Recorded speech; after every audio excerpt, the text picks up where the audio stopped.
Negativity is the expression of criticism or pessimism about something. It seems we live in a time when people express criticism or pessimism about pretty much everything. It's in our news constantly, fed to us through social media, discussed in our homes, and maybe even in our congregations. If we're not careful, we run the risk of allowing cynicism and negativity to become our default personality trait and the way we respond to everything. Christians are supposed to be people who are optimistic and joyful.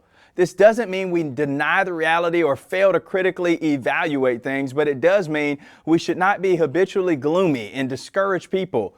We've got reasons for joy.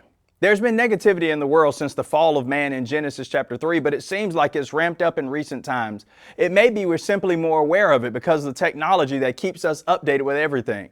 But whatever the reason for the constant influx of discouragement, we need to know how to combat it as God's people and be individuals that are joyful. Embedded in God's Word are tried and true principles that can aid us in being honest about the world without surrendering our hope and joy as Christians. We may not be able to rid the world of negativity, but we can rid our hearts and minds of it and not allow it to take up permanent residency among us. You know, one of the Bible's prescriptions for this is to think on good things. As simple as that is to say, it's often hard to practice. Paul says, set your mind on things above, Colossians 3 and verse 1. And then in Philippians 4 and verse 8, he gives a list of things that we should think about, things that are true and honest and just and good and lovely and of good report. He says, think on these things.